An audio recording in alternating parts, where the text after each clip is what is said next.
Burkina Faso at the end of the rainy season. As in all regions of the Sahel, farmers, men and women work continuously throughout this period. They will be dependent on what they reap now for the rest of the year. In a few months they will face the lean season, the long months between two harvests, when food and water become scarce. Millions of people will suffer food shortages and malnutrition, a phenomenon that has become cyclical.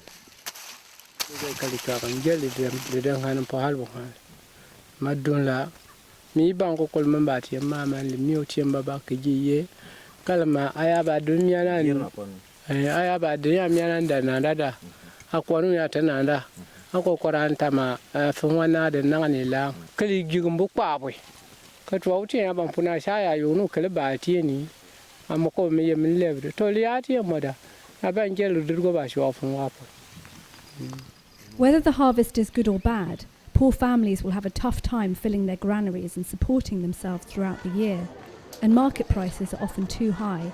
But access to basic cereals such as corn, sorghum and millet is a question of survival. 4 successive food crises in the Sahel have affected up to 18 million people over the last decade. Most of them saw their resilience diminish year after year. For the Traoré family, which has 9 mouths to feed, the situation is difficult. Over the last few years, 2 of their children died of malnutrition and disease. In the Sahel, 1 in 5 children dies before the age of 5, half of them as a result of malnutrition. Since 2012, countries in the region formed an alliance aimed at reinforcing people's ability to overcome these difficult months and improve their situation in the long term. This Global Alliance for Resilience initiative, AGIR, is supported by various national and international initiatives and partners led by the European Union and aims to link humanitarian assistance and development aid. In Burkina Faso, one such partner, Action Against Hunger, runs a cash transfer program in this region bordering Niger. 900 women each receive €75 spread over the 5 hardest months of the year. C'est des mamans qui ont des enfants de moins de 12 mois. Nous leur apportons du support pendant 5 mois, donc de juillet jusqu'à novembre, afin de renforcer la résilience des populations. La résilience, c'est la capacité en fait, du ménage à pouvoir supporter les chocs, que ce soit de nature climatique, de nature saisonnière, et afin de pouvoir assurer un certain bien-être au niveau de ces ménages. In Burkina Faso, 28,000 households were targeted to receive cash transfers financed by the EU.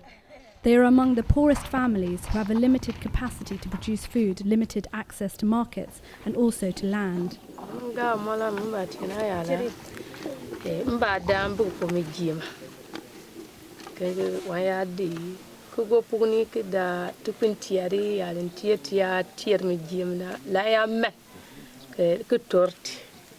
Ko da bu bu ya len tie ko wali be ko ngute tiare ko ngamati yula to le atie isien ba tinda da la ba frisieni ko so abu pio banam bien na de ti ngano lo to ri ko bambo ko nyo iligi. Community workers go from house to house in search of malnourished children. They can detect malnutrition using simple tools. Thanks to ready-to-use foods, children without medical complications will be able to recover and gain weight at home. Diepaga Hospital has a CREN, Centre for Recovery and Nutrition Education. Hundreds of children suffering from severe malnutrition and other diseases such as malaria are admitted here. They are at their most vulnerable at the end of the lean season, during the rainy season, when their granaries are empty and their parents busy in the fields. C'est chaque année, de façon régulière, à cette période, au niveau des CREN, les admissions augmentent.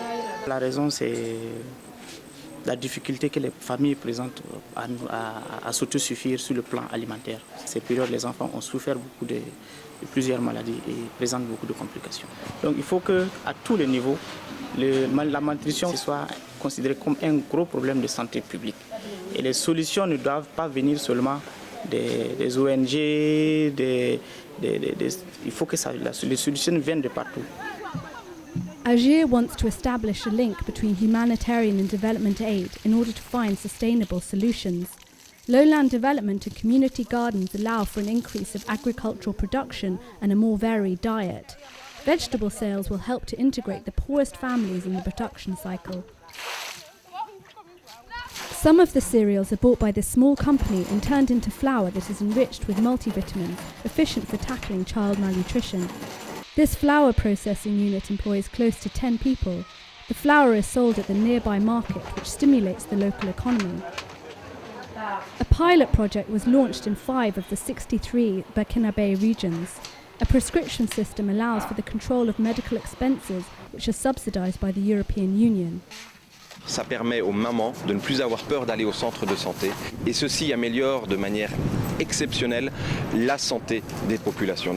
On essaye de mettre en place au Sahel et au Burkina Faso la levée de la barrière financière avec la subvention des soins pour les enfants de moins de 5 ans. L'aide humanitaire a ses limites, sauver des vies, assumer quelques activités de prévention. Il faut maintenant qu'on aille beaucoup plus loin et qu'on permette aux bailleurs de fonds de développement, au gouvernement, de s'insérer dans des politiques plus long terme pour sortir ces gens de cette grande pauvreté et faire en sorte que petit à petit, en construisant leur résilience, on puisse les réinsérer dans le circuit productif. Aujourd'hui, il s'agit de passer à l'action. Les bonnes pratiques que nous avons pu expérimenter tout au long de l'année, il suffit de les mettre ensemble. Il s'agit de les mettre ensemble dans le programme Agir pour construire des programmes qui s'inscrivent beaucoup plus dans le long terme.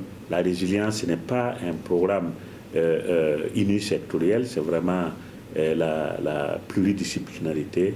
Et c'est ce à quoi nos gouvernements devraient, avec l'appui des partenaires techniques et financiers, s'engager résolument si nous voulons faire du Sahel une zone où il faut bien vivre. For years, people in the Sahel have been resilient in the face of extreme living and weather conditions, but the recurrent crises of the past decade, together with rapid population growth, have diminished their ability to cope. Agir aims to break this vicious circle and protect the most vulnerable from the devastating consequences of hunger and malnutrition. In the field, we see more and more success. Now it's time for coordinated action to develop these best practices region-wide and guarantee a dignified future for those who are surviving one day at a time.